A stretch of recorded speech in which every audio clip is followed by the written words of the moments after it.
My name is Leo Ng, and I have the honor of being the director of the Art of Conflict Transformation event series and also a faculty member in the legal studies program in the political science department.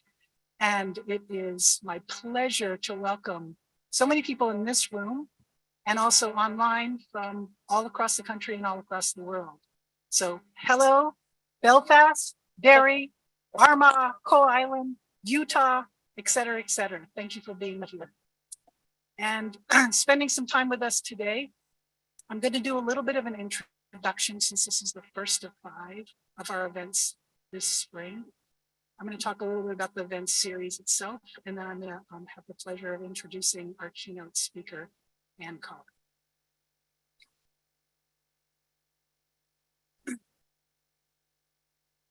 Before I do get rolling though, I think it's important to acknowledge that there are a lot of people standing behind me who've helped to make the entire event series happen. It's a year in the making. I've had incredible support from a wide variety of colleges and departments and institutes and centers on campus and off across the pond, as well as here.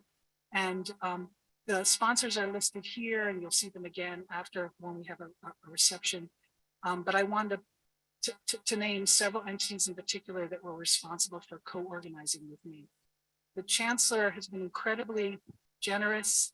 His office and he have been incredibly generous in providing major funding, as well as leadership on this, in particular, Michelle Gonzalez, who has been a real partner in this. In addition, I cannot thank Legal Studies enough, not only for its financial contributions, but also for its tremendous support of the event series. In addition, I want to thank Michelle's leadership with the UMass Women in Leadership Program that's also sponsoring this and is sponsoring a talk by Anne on Saturday for UWO. And then it would be remiss of me to not thank my dear colleague and friend, Claire Hackett from Falls Community Council and Falls Community Council in Belfast for their financial and their active support and collaboration in planning the event series. We have an incredible series for you, and I hope that you'll join us for all the events. So a little bit more acknowledgements are well-deserved as well. I want to thank the graduate dean for her contributions and her leadership. Graduate dean Jackie Erla is here, and I want to thank our dean of the Commonwealth Honors College, who's our physical host today, as well as provided financial support and organizing support as well, Dr. Mari Castaneda. So let's give a round of applause to those leaders. Thank you, Crystal, Michaela, and Hind, Salo, and Sam, who are backbones of making the AV and all the publicity work. So without further ado, let me talk some about the series itself. The Art of Conflict Transformation series brings to UMass scholars, artists, and conflict resolvers to explore the geography of conflict, the spaces in and on which conflict has been imprinted and expressed, and the emerging terrains of resistance, resilience, and transformation. This is the 9th interdisciplinary event series since 2008 when we began. It has involved so far over 3,800 students, faculty, administrators, staff, and community participants, including the UMass and Springfield Initiative. And unique to its approach is the underlying principle of having those who have experienced or are experiencing conflict to be the ones themselves to provide the analysis, to share their insights on the strategies of resistance, resilience, and the processes of conflict transformation. All the panelists in the 5 events in this series have played significant and multiple roles in contributing to grassroots and structural changes to society. We are honored to have among the panelists over the course of the 5 series, those who have served as elected representatives from different political parties, muralists, activists, scholars, editors, and freelance writers for leading and alternative presses, all of whom are and have altered the course of history, building the architecture and the relationships for a lasting peace and a more just and equitable shared future. And on that note, I would like to highlight the fact that we're not only going to be talking about the past, it's incredibly important and valuable and rather unusual to spend time celebrating an accomplishment. We so often focus on where there are, and that's important to focus on where there's a problem and how to build just and peace, justice and peace. But at the same time, it's important to take the time to breathe and recognize hard-won success, like the Belfast Good Friday Agreement 25 years ago. Many in the audience were not born then. And at the same time, I hope that when you listen to Anne's stories and her insights and her analysis, and those of the speakers to come, you will see that peace takes a long time to build. And that signing the agreement in some ways is the end of one part and the beginning of another part. And there's still quite a number of challenges. And we've designed, and when I say we, I refer again to the co-organizers, Michelle and Claire and I, in designing the architecture of the event series to focus first on the building of the agreement, obviously from one particular person's perspective, and the negotiating of it, and then the process of ratifying it and how to bring people along, including armed actors and grassroots activists that were not at the table during the negotiations.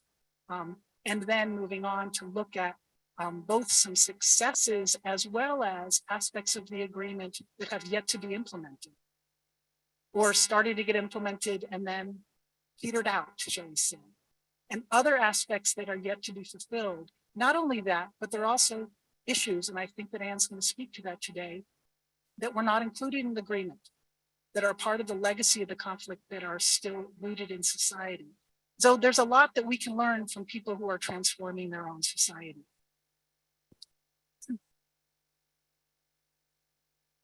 The 12 panelists that you will hear over this 5 series of events continue to play significant roles in embedding the peace and fostering momentum for the implementation of the Belfast Good Friday Agreement, especially those parts that have yet to be implemented and manifested. There are aspects, as I said, that have not been included. There has been no official and agreed truth or reconciliation process that has been implemented on a structural level. And there remain challenges not only about a contested past, but about a contested shared future. Therefore, we hope that the series of events will provide a platform for us to hear, to listen, and to learn from quite diverse perspectives on the past and the future.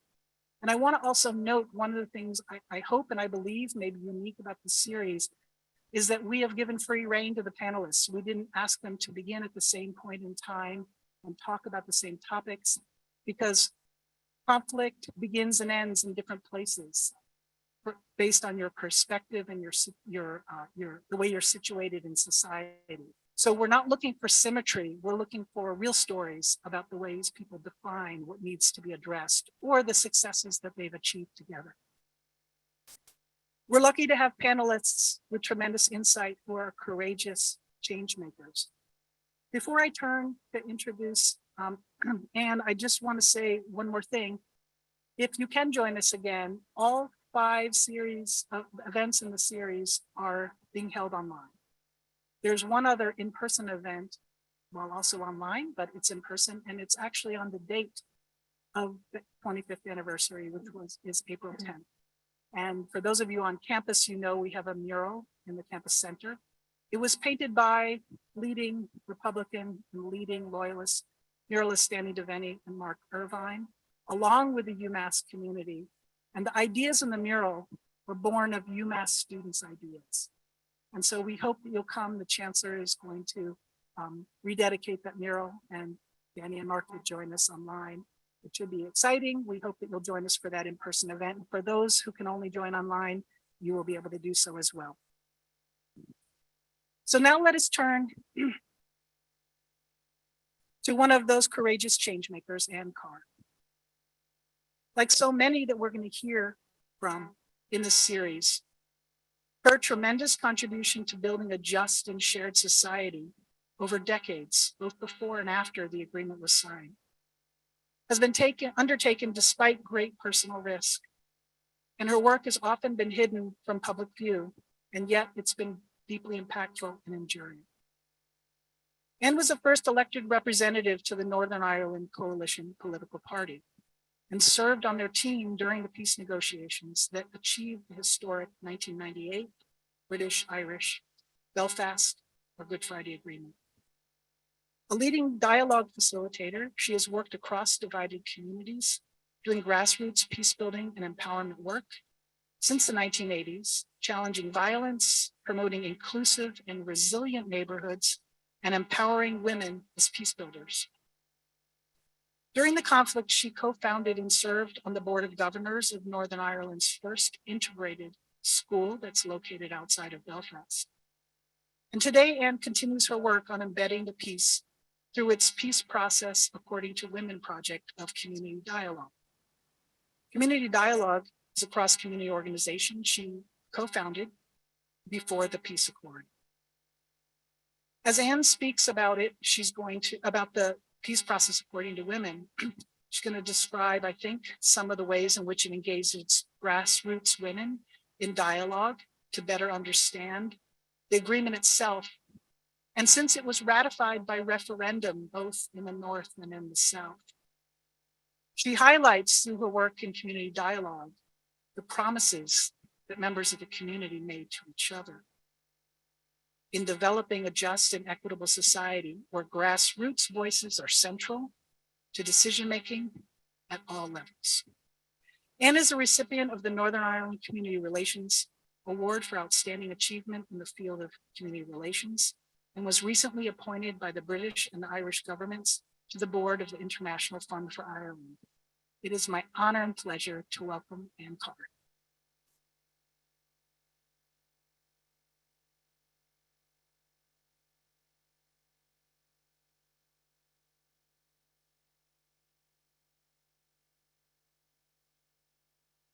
Well, well, well.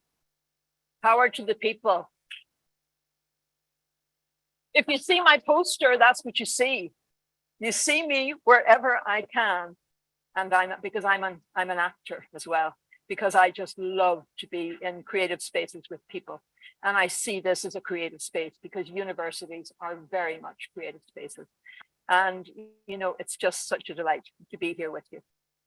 I really want to take this opportunity to thank you for your visit, for my visit to this university at this, what is a landmark time in our peace process, the 25th anniversary of our Belfast Good Friday Agreement.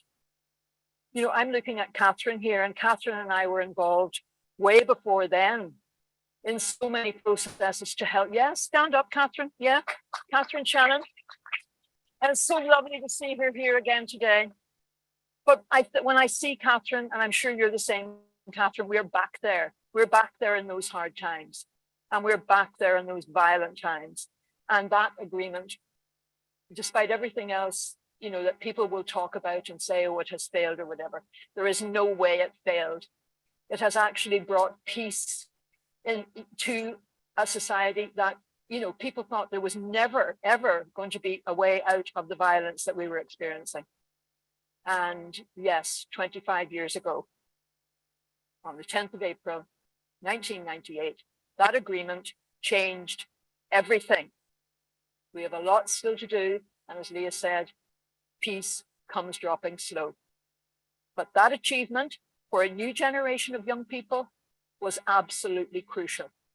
And as she said, some of you in this room have not been born 25 years. Our peace babies, as we call them, and they like to be called that, are those born within the last 25 years because they do not have that memory, personal memory of the worst of the conflict, and it's by no way perfect, and we have had some horrific incidents, but you are not getting up in Northern Ireland, as I did when my children were young, every single day to hear that someone else had been killed overnight. Some other community had been blown to bits. And it wasn't only within Northern Ireland, as we know. It was in the South, it was in England. And, you know, I met recently with families who had been involved in the Dublin Monaghan bombs. These are the forgotten people. These people are still hurting, still haven't any real understanding what happened to them. And that's why some sort of process dealing with the past, which actually will start to give those people a sense of being acknowledged for all that they went through. My friend, Dr. Leah Wing, here she is. I met her for the first time in Ireland. It must be, is it 18 years ago, Leah? I worked with Leah on a number of occasions then, one of which was in the development of really important ethical practices around storytelling with the Healing Through Remembering organization. In those days, there was no such thing as Zoom.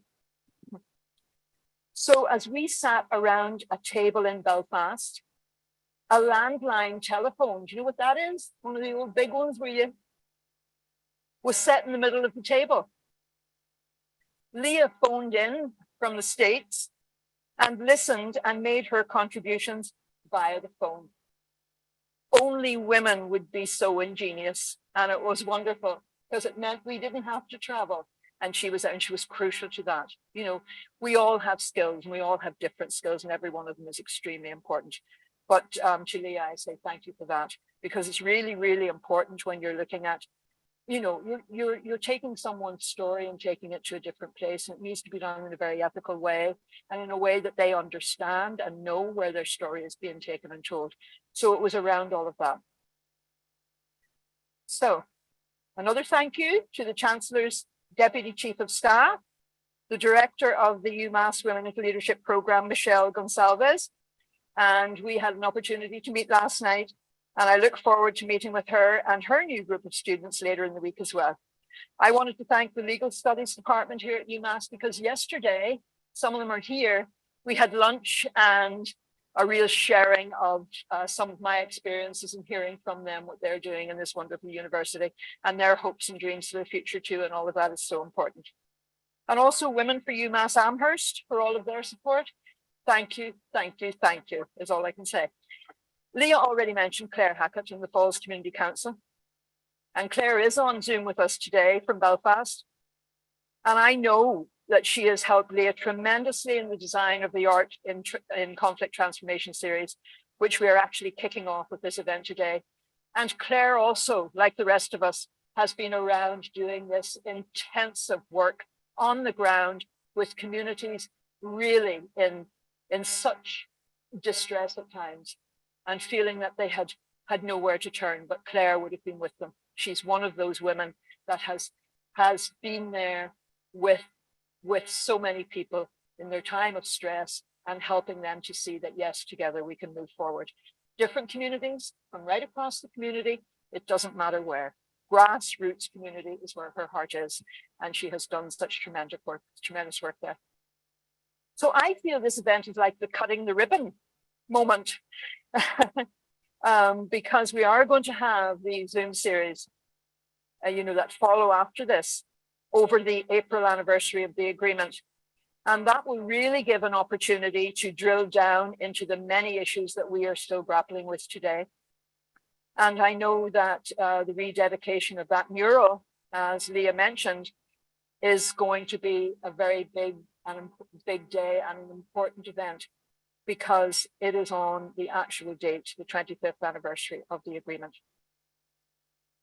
Before I begin to look at the role of women in developing the peace process, and particularly the role of the Northern Ireland Women's Coalition, I'd like to acknowledge and pay tribute to the people and administrations in the United States for their long-standing and continued support, kindness and generosity to our people and peace process.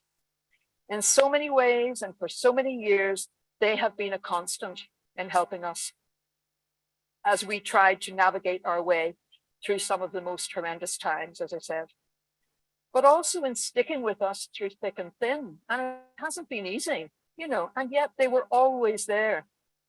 The importance of Senator George Mitchell, chair of our peace talks process, and I'm not going to forget his chief of staff, Martha Pope, because she's not mentioned very often, but she did amazing work along with Senator Mitchell. Secretary Hillary Clinton and President Bill Clinton and so many others, and some of them will be on Zoom with us at the moment. And of course, I've already mentioned Catherine, and Catherine will know of many other women, you know, throughout the years that have been so crucial to getting us to where we are today. As Leah said, I was actually delighted recently to join the board of the International Fund for Ireland, and the financial support provided by that fund, including the substantial contribution from the United States to grassroots critical peace building, the mentoring and development of emerging community leaders, some of whom are actually in the States at the moment, or maybe were here last week for the St. Patrick's Day celebrations, the support given to vulnerable young people, and the commitment to those heavily involved in the transformation and gradual removal of peace barriers have been incredible. Now, I lived in the Ballygamartin Shankill Road area of Belfast, which would be a loyalist unionist community.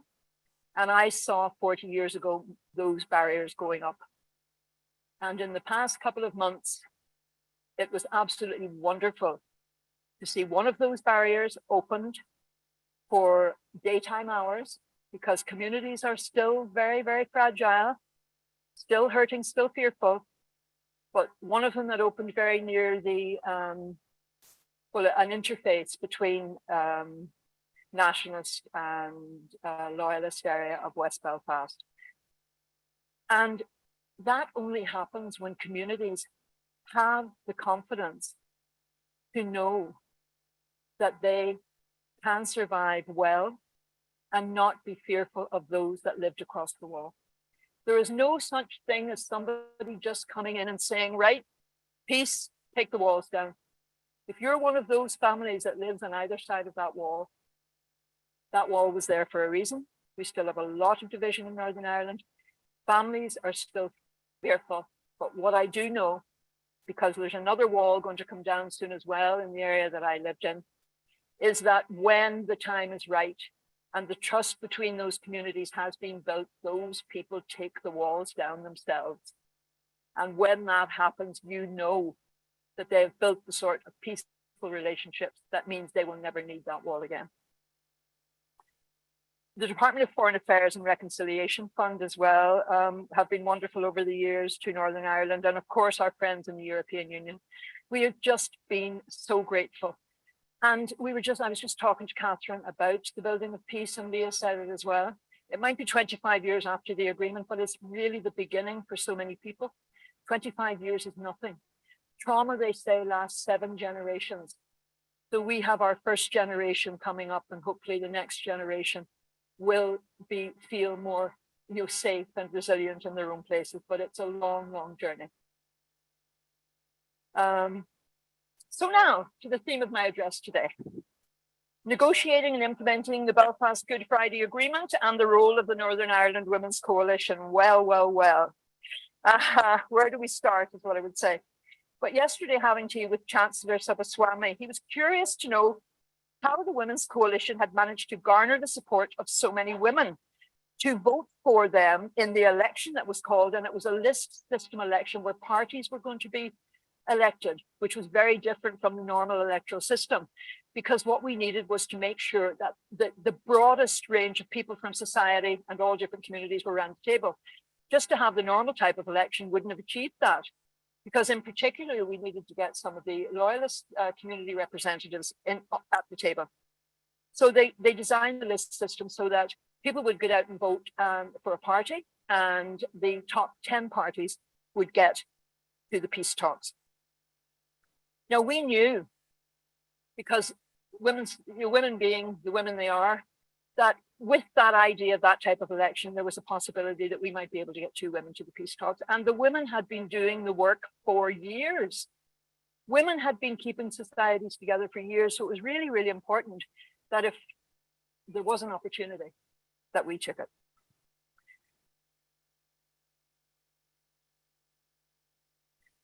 I explained that the process of women's groups and organizations campaigning and developing had been going on for many years, actually reaching right back into the 1960s, which is how many years before 1998, a time that saw heavy involvement of women in different civil rights campaigns.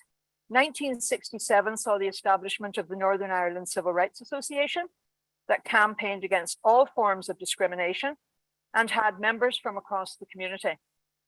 The reality was that poverty and conditions were equally as bad for working class communities across the political divide.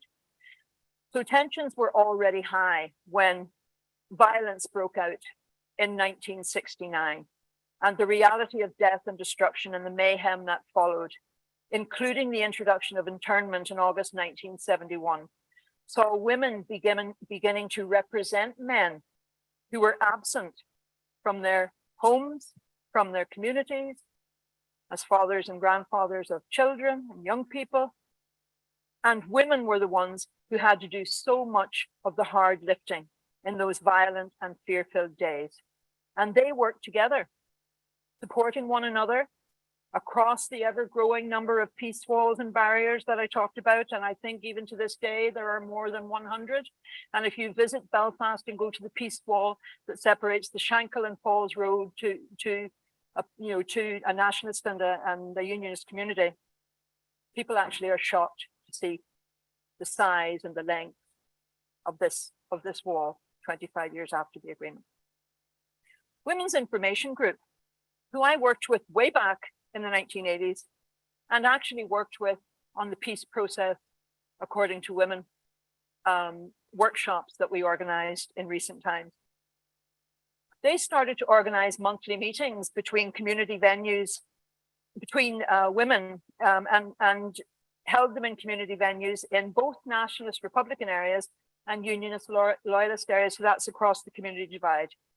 The format was very straightforward for these events: transport, childcare, and a lunch. And that was it. But the buses that were provided, they weaved across the barriers and through no-go areas.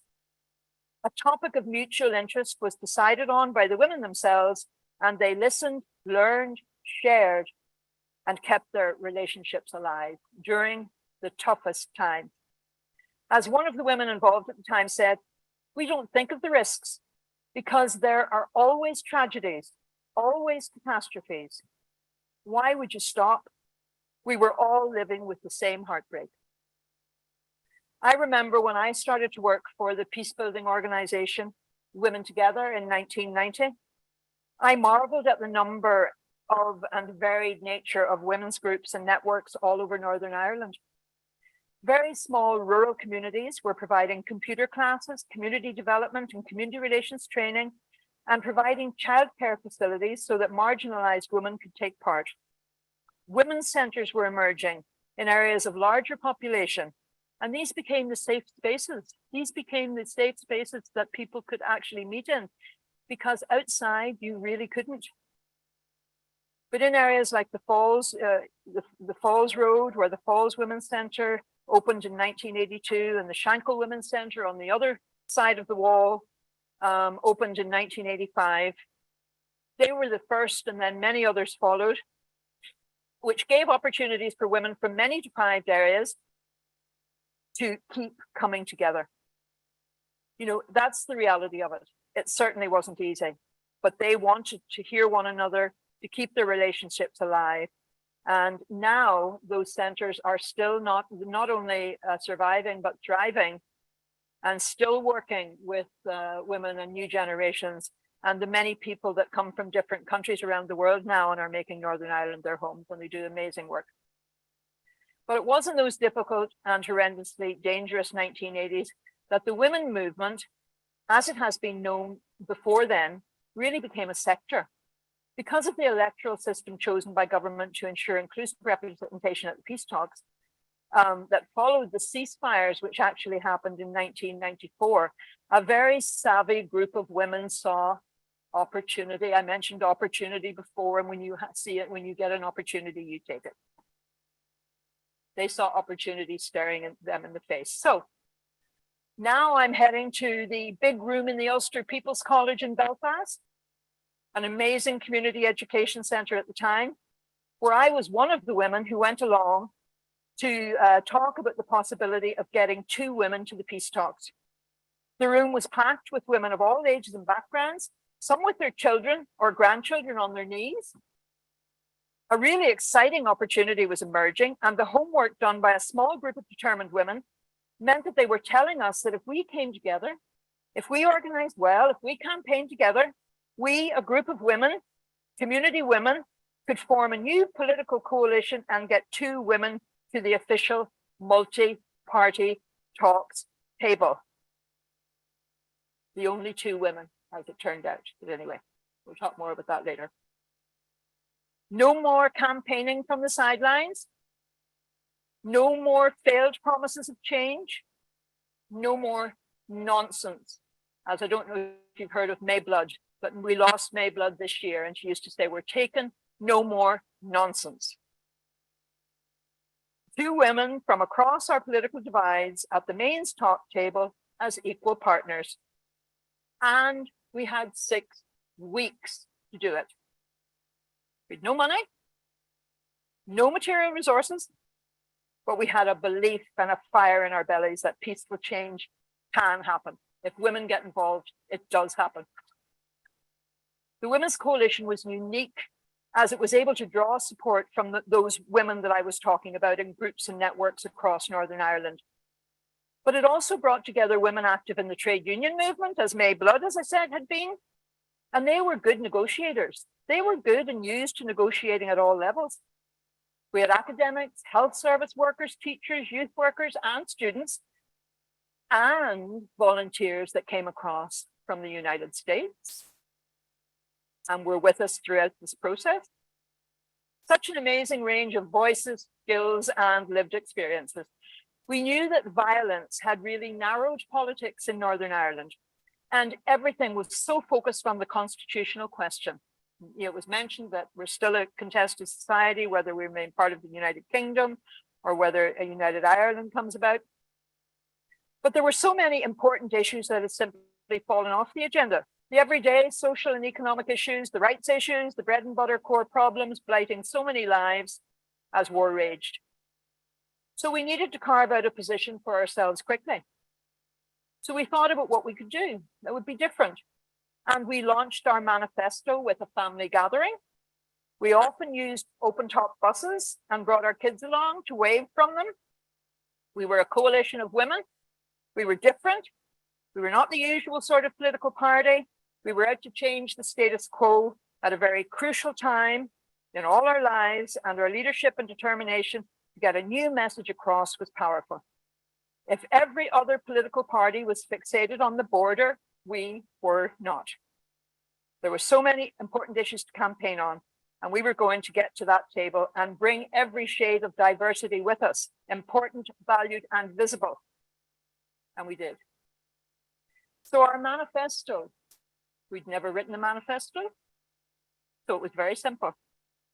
Our 3 principles: inclusion, equality, and human rights. That's it.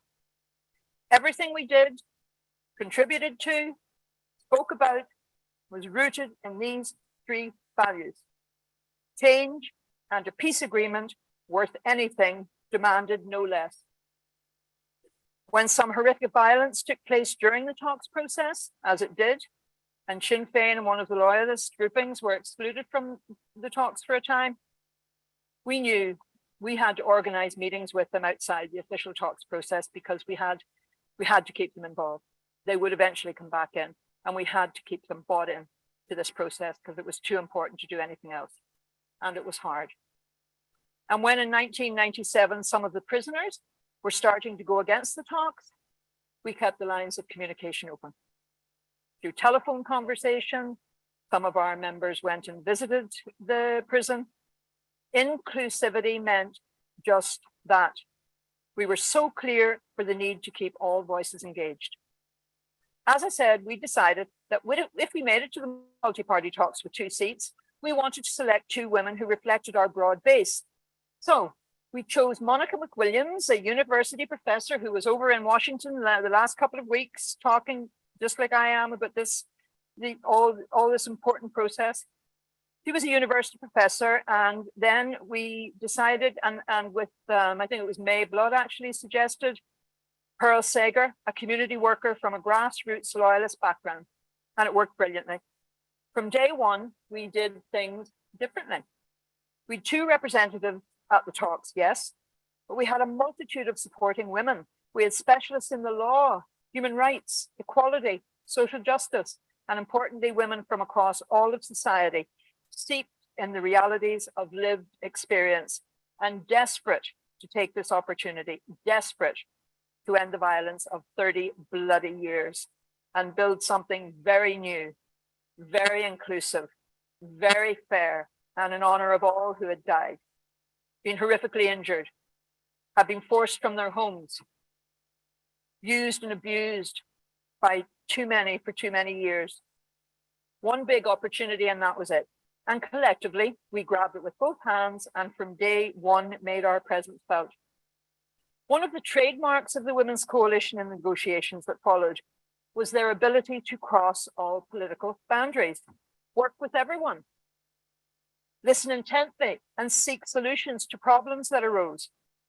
As Leah said to me yesterday, they were serious negotiators at the multi-party peace talks table, and they took quite a bit of abuse for it. They were also mediators, go-betweens, encouragers, and waymakers. Even in the canteen, we found that representatives of the other political parties were sitting in their own little corners. But we crossed all those barriers on a regular basis and built relationships with everybody. We were the community, and our backgrounds were in relationship building, support for the most vulnerable in society, the bereaved and injured, remembering that there was very little official support for families who had been wronged in the conflict, and they were offered such little support. Only what was available in the community really at that time. And when you think by 1998, the conflict had been raging since 1969 and there was no official support for families who had lost loved ones and been injured and bereaved. We knew that to have any success in these peace talks, we could not depend on maximizing the center ground. This was serious stuff. This was about everybody. And that meant everybody and talking to everybody. As Pearl Sager, the loyalist woman elected to the talks process said, you can't be choosy in who you talk to when you're trying to build peace. It has to be everybody. As difficult as that is, and it was hard.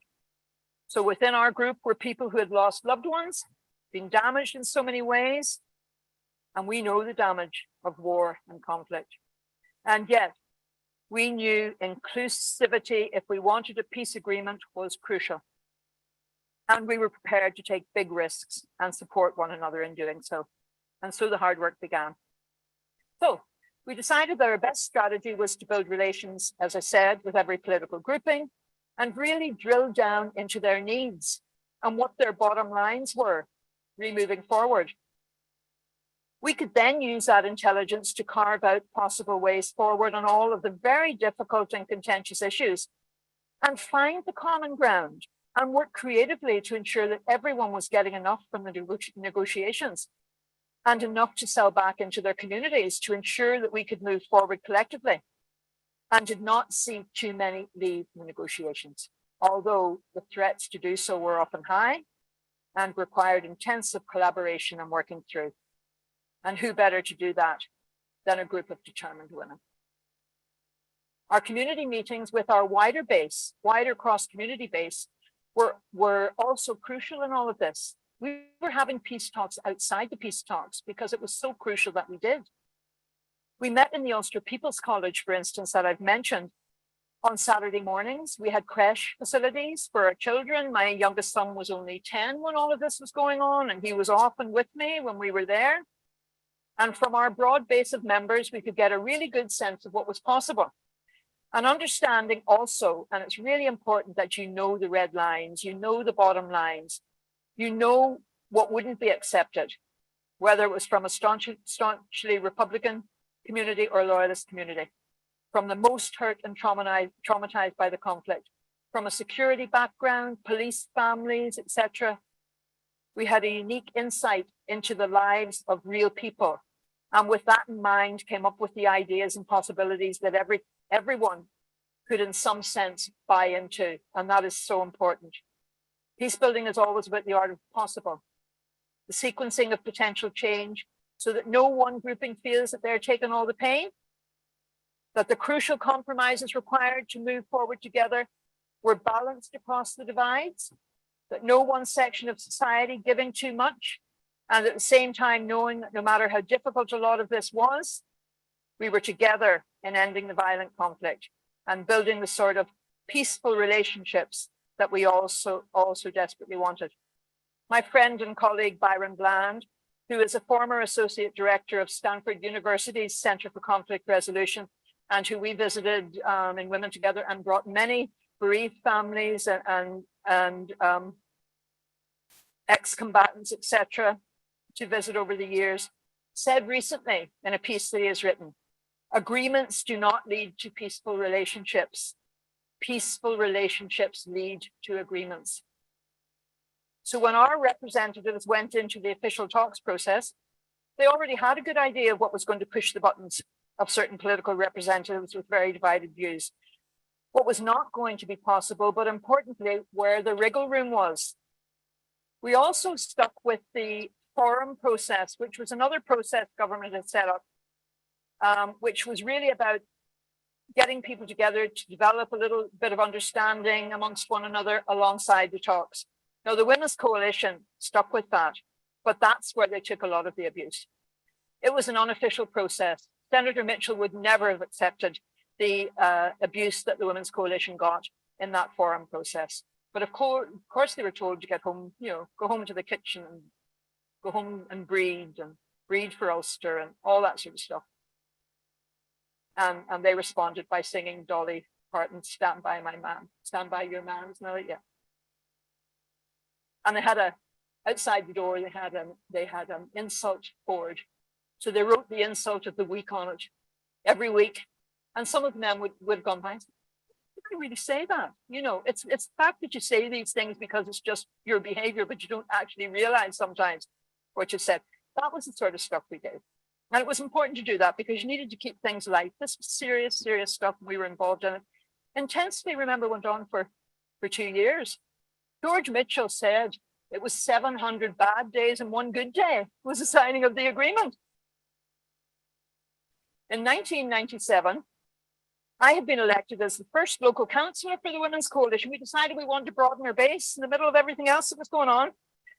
And I brought the values of the Women's Coalition to our local council chamber and took some of that abuse as well, I can tell you. What are you doing here? Go on, you girl, you. Laughing when I made what I thought was a reasonable comment. But of course, I challenged all of that. I'm strong enough to challenge all of that. And that's where women need to be in their leadership. We need to support one another to be strong enough to challenge all of that, because that sort of behavior is not acceptable. But I was also part, as Leah said, of a small group of practitioners at that time from across the political divides who came together to establish the organization Community Dialogue. You see, we felt very strongly that if negotiations were taking place in castle buildings, behind closed doors, even though it was the 10 parties and 2 governments or whatever, it was the people on the ground whose future we were talking about. And we could do our bits as Women's Coalition, but it needed to be much wider across society. So we set up the organization, interestingly enough, for 6 months. It's still going today. But we set it up and thought, we actually, when we got the agreement sorted, we then unpacked the agreement into a document that was much easier read. And I mean, I facilitated workshops all over Northern Ireland on the agreement in a format that people could understand, because it's not the easiest document to read. But we decided on 3 questions for our sessions very early on, which we asked participants to focus on. And to this day, I find these questions really, really good when we're talking about compromise. What do you want? No matter what you're talking about, what do you want, right? What do you need? And finally, when we've heard all of, the wants and the needs, what could you live with, considering that others have very different needs? And you have no idea. That was the agenda that we went with, to workshops everywhere.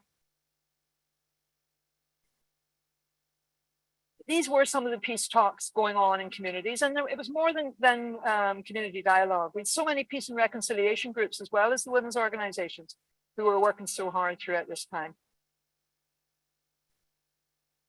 So it certainly was not just amongst the elected representatives to the multi-party talks that we felt these conversations needed to be restricted. And they actually did prove crucial in helping wider society see that agreement is about compromise.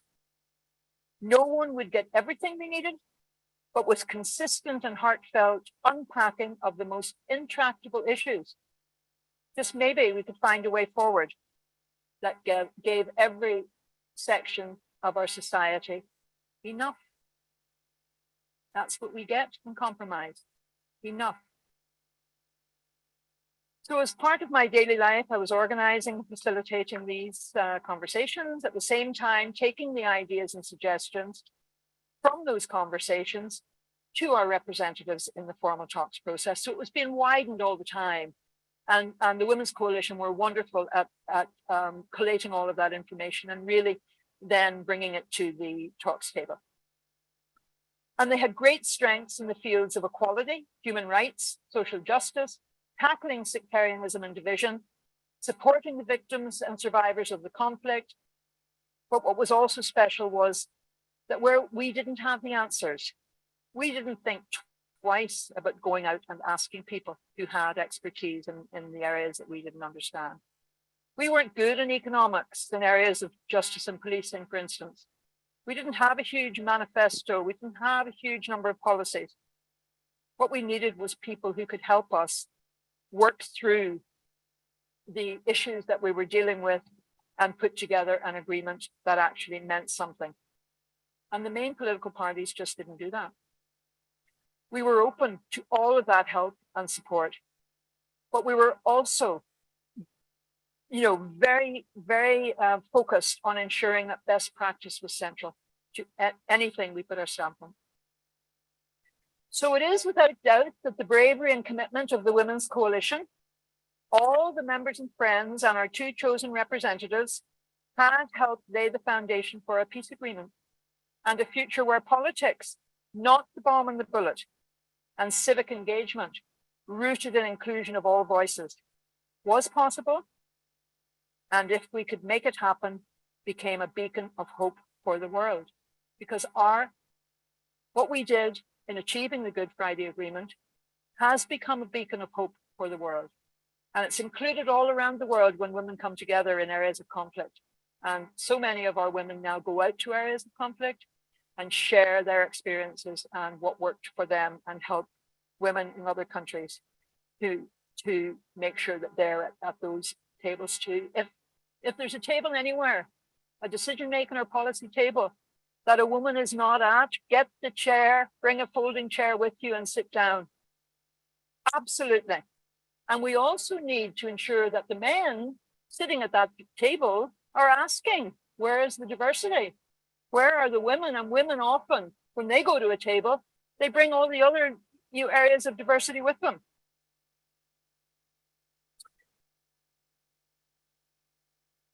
Our conflict, which you could trace back 900 years, maybe if you wanted, was seen as one of the most intractable in the world. And yet, after it was nearly 2 years of the multi-party talks, and what I remember Senator Mitchell saying, never mind the 700 days and the one good one, was he actually said at one stage, trust crept in. I've used that. I created a Christmas card which said, trust crept in, and the twinkling candle of hope shone brightly. Because you can't force trust. When the relationships are such that you're prepared to give the benefit of the doubt to that other person that you see as an enemy, things have changed. He recognized that trust had crept in. We were moving forward to the deadline date that he had set. He had to set a deadline. He might still be there. So he set that date as the 9th of April, 1998. And a real sense of possible was in the air. So the hot house 3 nights and days that eventually led to the agreement, not on the 9th, he set the deadline for the 9th, But after an extension on the 10th, the next day, Good Friday, he'd hoped to get home before Good Friday. He was still there. But reaching that agreement on Good Friday, I was there. I stayed as much of the 3 days as I could, and I was there for the final last night, right into the next morning on the 10th. It was frantic at times. There was a frenzy. It was a whirlwind of shuttle diplomacy, because remember, all the groups weren't meeting together. They were all in their own separate rooms.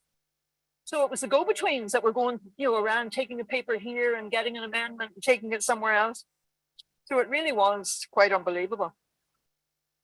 And there were all those last-minute amendments, as some parties got very tetchy and threatened to leave if changes were not made.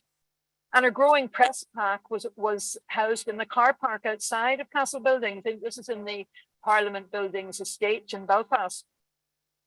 And demonstrators. There were quite a sizable number of demonstrators who weren't in favor of the agreement at that time and had issues with some of what they thought was going to be in it. And they were gathering outside. So anyway, we in the coalition were delighted when the final draft materialized and contained several of the really important clauses we had suggested, because we knew these clauses were crucial to building a new and shared society going forward.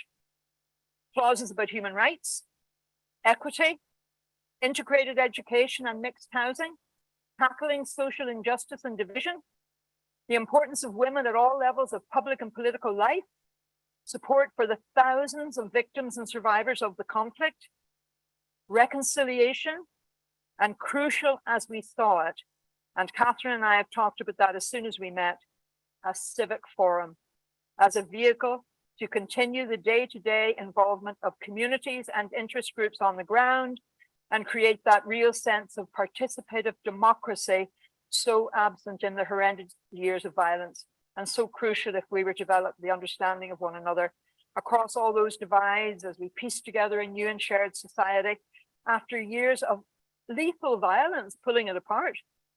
We needed that bridge. Communities were there. We needed that bridge to the political representatives.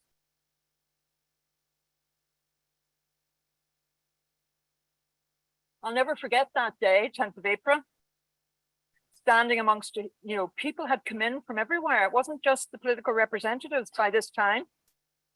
The room, which was half the size of this room, was packed, waiting patiently as Senator George Mitchell asked each of the 10 political groupings if they accepted the agreement, now negotiated and complete, and one by one they agreed.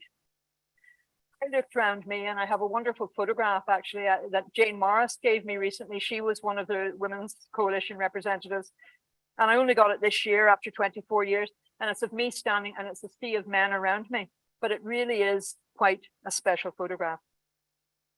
But I did look around me, and so many were silent and then in tears. And I am telling you, the men who had been the ex-combatants on all sides were in tears. It was a special and brave for some moment, but so important. We'd secured an end to the majority of the violence and had committed ourselves to work through the processes of dialogue and peaceful negotiation, not the bomb and the bullet. And so many of our new generation of young people, our peace babies, as I said, we were calling them, have not had to live through that daily death and destruction and endless fear and tragedy as we did. And that in many ways, the transformation of Northern Ireland and the whole island of Ireland and the relationships across our islands 25 years later are very important to celebrate. So where are we today? Hindsight's a wonderful thing. But I am going to say in hindsight, why was an implementation process not put in place? We have an agreement. We have all these clauses, all these relationships to build. We needed to have a focus on human rights, equality, inclusion, or whatever. We needed to be structured in a way, timescales included, intention. Hasn't happened. And we are in many ways lamenting that 25 years later. So it's learning for other societies. So many of the promises of the agreement have simply not seen light of day yet. And many of those are in the areas that the Women's Coalition included, such as the Civic Forum. We did have a body brought up for a couple of years and then collapsed again when government collapsed, as it has done, several times, and it's down again at the minute, as we know. So it didn't come back, and yet it's clause 34 in the agreement, and it says that there will be a Civic Forum. A Bill of Rights, addressing paramilitarism, the ending of division and the promotion of sharing in education and housing, and in focusing heavily on creating a shared vision of a future that we could all buy into. The declaration of support, the first page of the agreement, and for me, where we all made real and sincere promises, as Leah said, to one another around the dedicated efforts and energy we would put into creating one vibrant, peaceful, united and prosperous society, has in so many respects yet to be fully realized. So I want to read just 2 of the short 6 paragraphs quickly that are in that declaration of support. The tragedies of the past have left a deep and profoundly regrettable legacy of suffering. We must never forget those who have died or been injured and their families, but we can best honor them through a fresh start in which we firmly dedicate ourselves to the achievement of reconciliation, tolerance, and mutual trust, and to the protection and vindication of the human rights for all. We are committed to partnership, equality, and mutual respect as the basis of relationships within Northern Ireland, between North and South, and between these islands. These words are very clear and, for me, heartfelt when they were written at the time. I think it's time to write them up, visible and prominent, have them in every public space in our lands. We need the reminders of what we went through and where we were and why it was so heartfelt in putting together that declaration of support. Yes, our political institutions were established. They've come down many times. We have still problems. And currently, our government has not been meeting again for a year, but hopefully we're working through that. Yes, changes to Articles 2 and 3 of the Irish Constitution, and that wasn't easy for the Irish government. Yes, the right to all people to British citizenship, Irish citizenship, or both, for everyone. That was the change the British government brought. So it was compromise. It's a compromise agreement. Also important. Yet ignoring and failing a new generation by not living up to those promises every day and in every meeting, and as the foundation and lens through which we engage with one another and build that new and shared society together, is just not good enough. The last paragraph of the Declaration of Support reads as follows. Accordingly, in a spirit of concord, we strongly commend this agreement to the people North and South for their approval.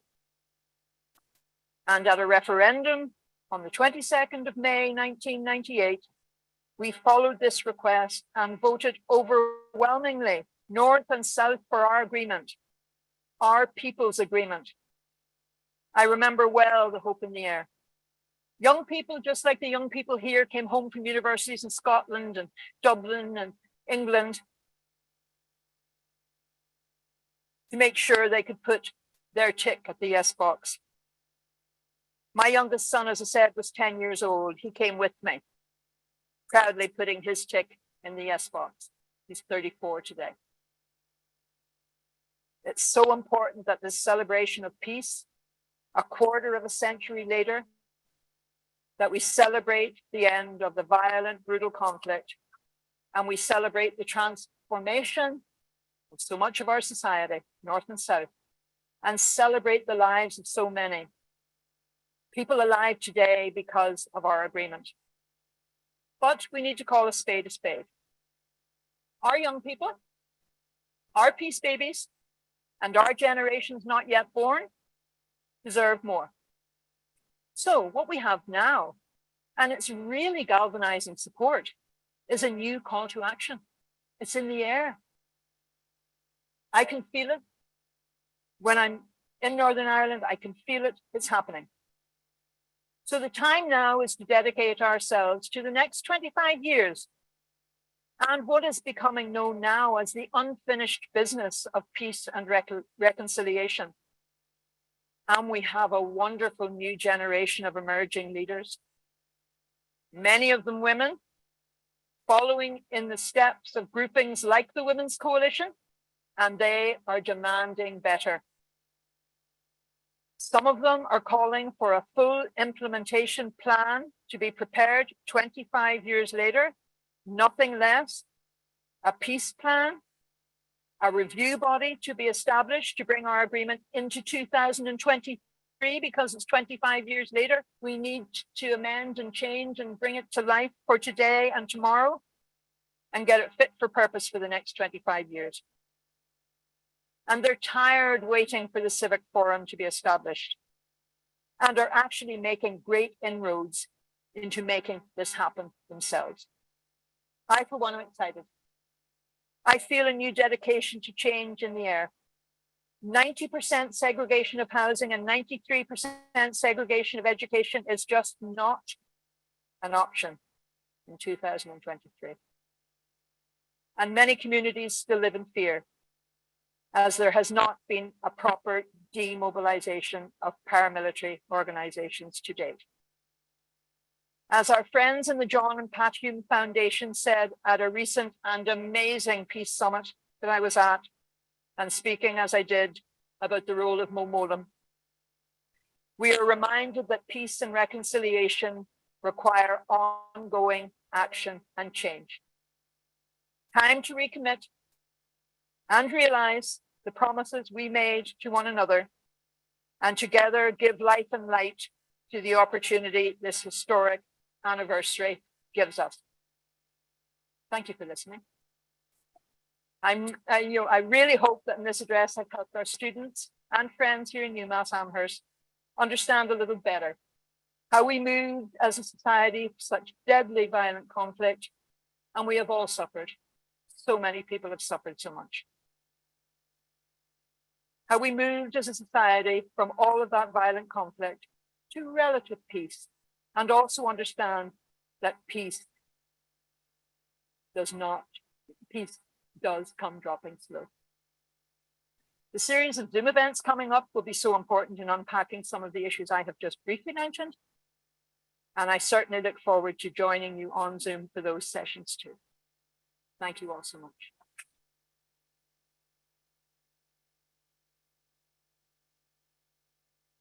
Thank you.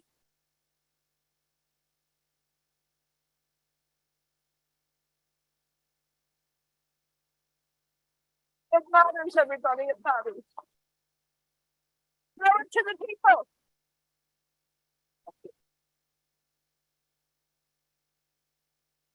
Thank you, Anne. I know that she was not alone, but I also want to move past her humbleness to say that she was one of the people who noted the absence of mixed housing and integrated education and wrote that line, those lines that got included in the agreement. So when I said her fingerprints were behind the scenes, they meant that. We have some time for what Anne has liked to reconfigure as not just question and answer, but question, answer, and response. So if you have a comment and not a question, that is welcome. What I'll do is roam a little bit in the in-house audience and then also go to the chat on Zoom. So folks online, we welcome again your questions or your comments. If you could just raise your hand, I'll come to you.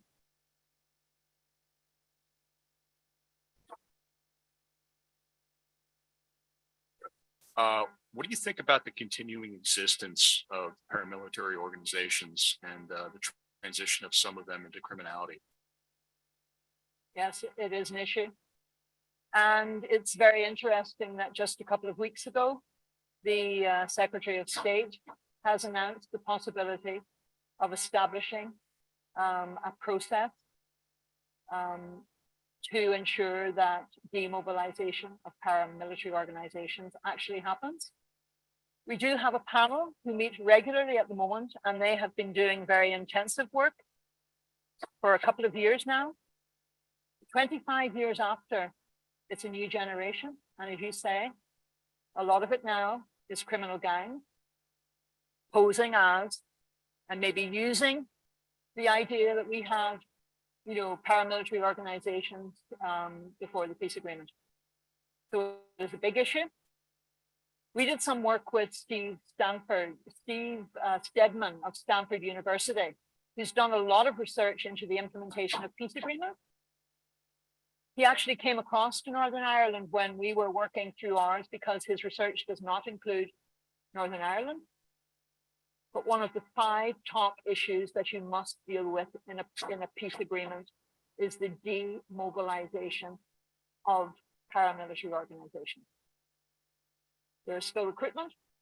And I was with a few young people at the Peace Summit who said, we really can't move on to do everything else you're talking about until we deal with and tackle the paramilitaries who are making our lives hell. So it's a big issue. 25 years on, it is being worked through. And as I said, very recently, there has been a looking at the commitment to demobilization, because demobilization means doing away with structures. We have to do that. So there's no mechanism in which you can recruit young people. Otherwise, we're going to be here in another 25 years. So it's really, really important. Thank you.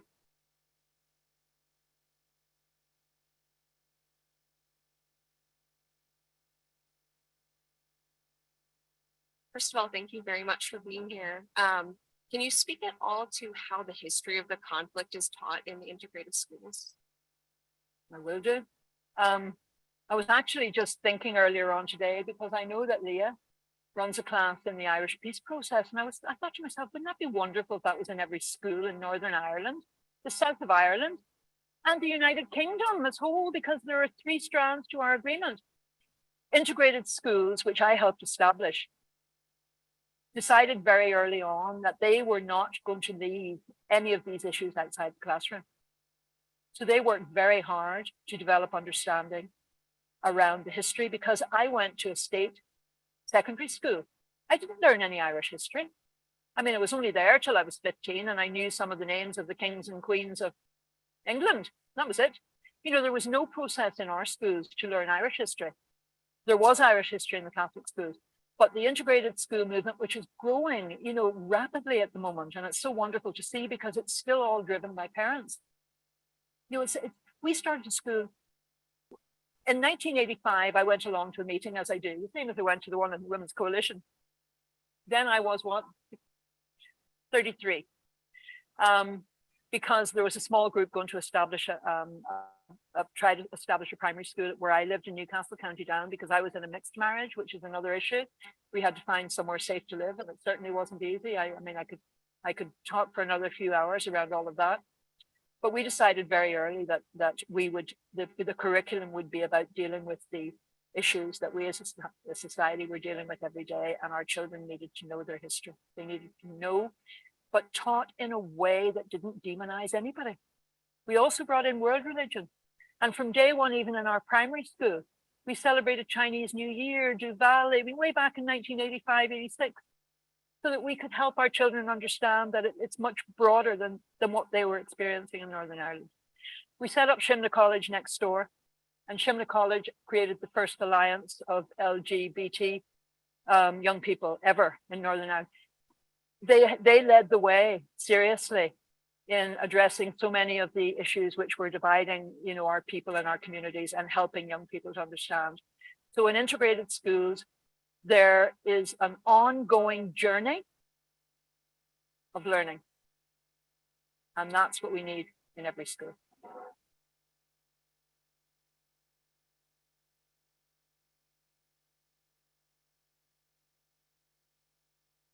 Thank you so much. I want to ask a follow-up on that. What wisdom you can offer when we're talking about conflicts where there does appear to be different levels of power that may be contributing to different levels of wrongdoing, whether quantitative or qualitatively different. How do you present that in a way that does not demonize, that does not present one side as wrong so that communities can rebuild? The dialogue process that I've been involved in for a long, long time was developed very slowly and very specifically to ensure that everyone who came into that dialogue process, which was always circle time, left any idea of power, hierarchy, learned behavior, assumptions at the door. We developed that process over years, and it has been one of the most successful processes really that I have ever been involved in, because I have been with people, politicians, ex-paramilitaries, just ordinary people, moms, dads, whatever. When all of that is left at the door, you meet one another in your humanity. You look into the eyes of someone else and see a human being like you, and it just transforms. We also made sure that anybody that came to our dialogue processes came as an individual, because sometimes we have people telling us they represent 200 people down the road, you know. We have a lot of gatekeeping goes on in Northern Ireland, and people are silenced very, very easily. And fear levels were very, very high. I mean, I remember organizing a dialogue in North Antrim with women, and we had to move 10 miles because the women did not feel safe enough to say anything in that space, even though there was nobody listening, until we moved 10 miles up the road, and all of a sudden it felt safe enough. So it is a process which we have developed over many years, and it is crucial for all societies, not just our society moving out of conflict. If we really want to get to the basics, we talk about unpacking. Every issue needs to be unpacked, and we need to hear one another where we are on that issue. And out of that unpacking, we find common ground. We're human beings. And a lot of it is around climate change. And, you know, our young people now want to talk about the issues that are going to be affecting them. They're affecting them today. And so the issues change, but the process doesn't. And the process is everything. Other questions or comments? Oh, here's one at the front. Oh. Our online participants are mesmerized, and we haven't heard from them, but I'm keeping an eye on that chat as well. I'd just like to echo what was said earlier. Thank you so much for being here. Very warm welcome to UMass. If you could look into your crystal magic ball there in front of you, what's the time frame for a united Ireland? That would be a crystal ball that I just haven't found yet. You see, there is a big reality check around a lot of stuff. You know, we move with people, and I said about the importance of inclusivity. There are people in our society in Northern Ireland who have very different views, and that's why we still live in a contested society. At the moment, and what was really, really important in the Good Friday Agreement was the principle of consent. You might have heard of that. Because the only way we could get consent was to ensure that until, and this is the interesting part of this, until the people of Northern Ireland decided in numbers that were sufficient enough to move to a different dispensation, whether it's a united Ireland, whether it's, we don't know, you know, what the options could be. But until that time, we remained part of the United Kingdom. But there's also a clause that says that when, and I talked about the Secretary of State, British Secretary of State, is the person who decides when that time is right, when he or she feels that we've met that threshold. What's interesting to me is, because to me this is a really crucial part of the agreement, we wouldn't have had agreement without these two clauses, is that it's the people that decide. I constantly hear politicians in their elected manifestos or whatever, talking about this very issue and saying it's time to do this and it's time to do that. They are only one individual in that people, and it is the people. Now, a lot within the agreement had to be left very ambiguous because we just couldn't get answers at the time. You know, we set up a lot of commissions. We set up the Commission for Policing, and we now have a new police service rather than the police force that we had. That also was contentious because there are a lot of police families who were bereaved and horrific violence that happened to them. But we managed to do that. And that's working really well. We actually had to put in 50-50 recruitment or whatever. So I mean, it's all very complex. There's nothing simple. And there's no such thing and nothing simple about moving from where we are now to United. And nobody knows because it's the people that will decide.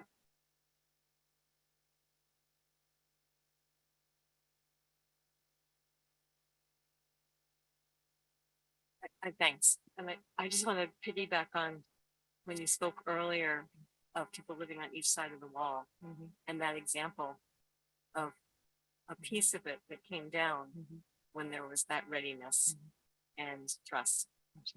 And I'm just picturing like that was maybe a block, maybe a few hundred feet. And that's what has to happen.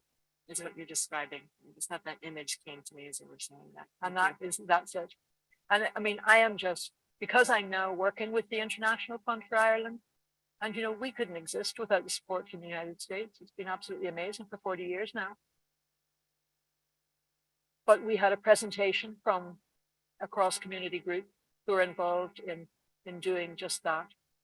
And they're building a new cross-community centre on a vacant site, and building that cross-community centre in this area that I'm thinking about, where there's been so much violence over the years, right on an interface, just up in the greater Shankill area, if you know that, a unionist loyalist area where I come from. And to hear them talk, to hear the work that they do on a day and daily basis, to ensure that their people on the other side feel safe. Because we do have times of high tension in Northern Ireland around the parading issues or around the anniversary of internment or whatever. The work that goes on with ordinary volunteers and communities to keep those places safe, quiet, young people in diversionary activities, making sure that we get through very tense times is unbelievable and unimaginable. But the work that those people are doing on a day and daily basis and have been doing, you know, a lot longer than the 25 years of the agreement, some of them, is immense. And every day I'm thankful for them all.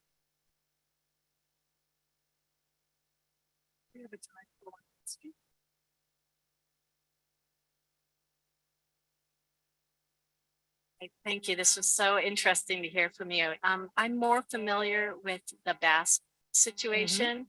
And there, the issue of apologies has come up a lot. And I was wondering just your vision on the role of apologies in securing peace. One of the big issues, and I think it's coming up in one of the other sessions, is, you know, and I don't even like the word dealing with the legacy of the past because it's not a good word. Dealing, you don't deal with that sort of pain and hurt. Processes which, you see, those that have suffered the most need to be part of any process as we move forward. As you might know at the minute, there is a bill going through went through UK Parliament and going, I think it might be in the House of Lords at the moment, where a few politicians certainly haven't been hurt, bereaved, injured, traumatized by the conflict, want to put through a bill which ignores and leaves outside the people who have suffered the most. Those people are some of the most wonderful people you will meet, but what they do want, some of them, is an apology. And for them, that's enough. What they do want, some of them, is for those who committed these horrific, you know, things to their family, to see a day in court. Every single individual who's been so hurt and so traumatized is so different. But apology is important. For some people, apology is very important. And I think whatever comes, I mean, we do have processes, and we actually have lots of people very, very skilled. We have the WAVE organization, which works so hard for families right across the divide, and they're quite horrified with what's going on at the minute because their people need to be included. And the Women's Coalition were the ones that got the lines in as well about the victims and survivors in the Good Friday Agreement. And what we had in the first draft was 5 pages of issues about prisoners and 3 lines about victims. The Women's Coalition got on the phone to all the community groups, and it was just community groups then who were supporting those victims, and asked what needed to be in there. And it was all about victim-centered processes. What we will get, because we will get it when we get this implementation plan sorted and whatever, is proper victim-centered processes to help us dealing with that legacy so that we can, and as many as possible, can move forward in their lives. Some of them are still stuck. I think of a woman I worked with when I was on the board of a Victims and Survivors Trust for many years. And one of the women I met, her husband had gone to work one day, her children were young, they hadn't come home. Now she's still waiting for him to come home. You know, people deal with grief and trauma. And why would her husband going out to his day's work not come home? And her grandchildren are saying, where's Granda? What do I tell my grandchildren? Where is he?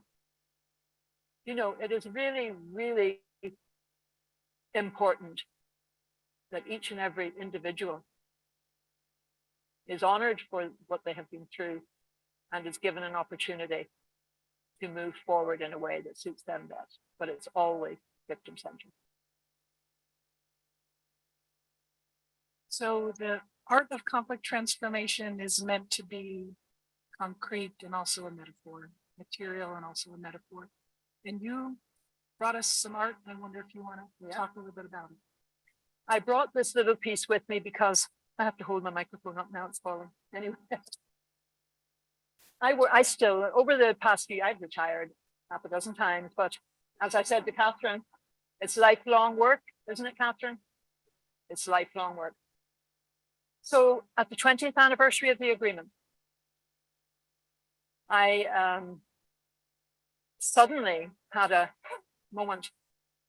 Our young people aren't remembering what we all went through, and I am so afraid that they're not going to understand the past, and that we have possibilities of violence starting up again.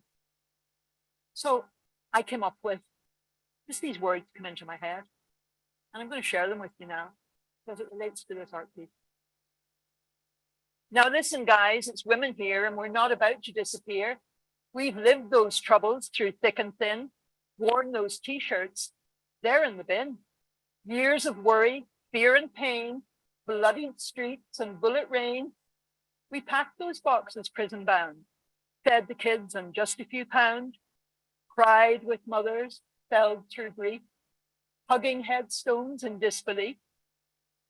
And news that brought a grain of hope, what? Ceasefires, talks, and peace can we cope?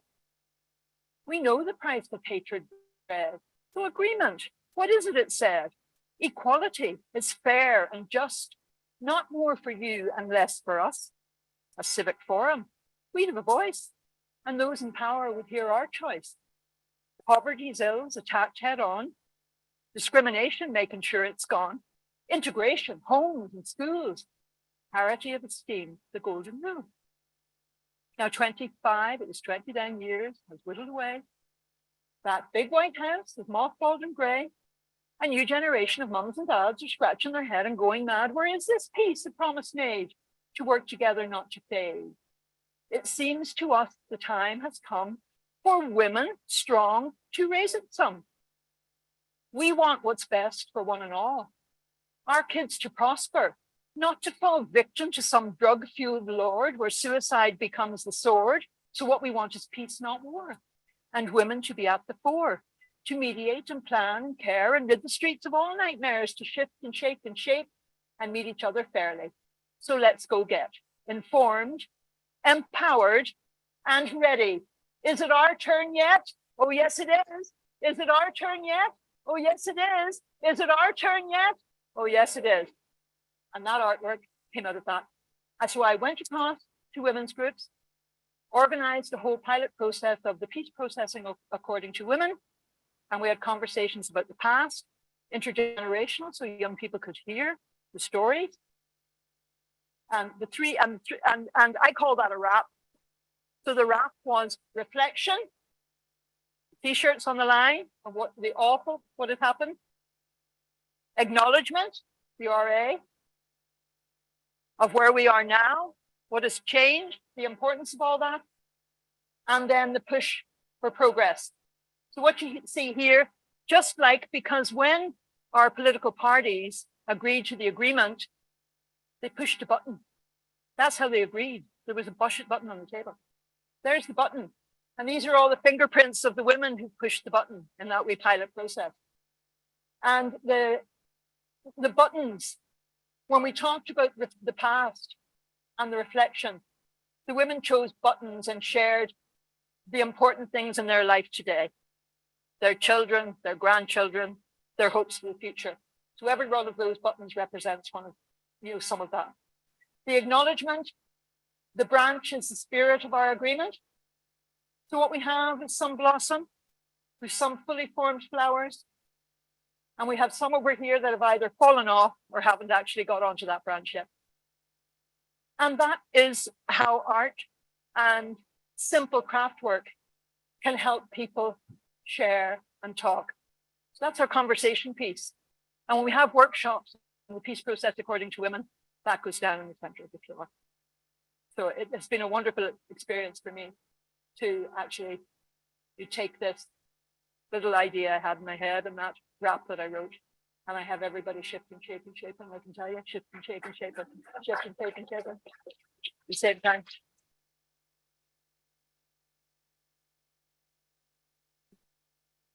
I want to say one more thing, and then I will ask if the in-person audience can stay seated for another important announcement before we close, if you don't mind. I'm waiting. But I do want to say one thing that I'm struck that as a teacher and mediator and a professor of conflict resolution, as a trainer, really sticks out to me personally in the field of conflict resolution, in the theory of conflict resolution, in the scholarship on conflict resolution, in the training manuals.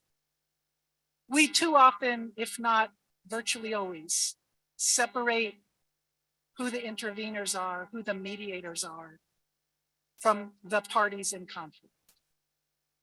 And I think we heard in Anne's talk, and you will, if you keep your eye out, your ear to the ground in the other panels, you will also hear when first parties, when people who are experiencing the conflict and do have an opinion on how society should be and what the future should be like, and the constitutional question and the issues around inclusion and equality, that despite that multiplicity of identities and of roles in society and of points of view on the conflict, they also are serving as mediators.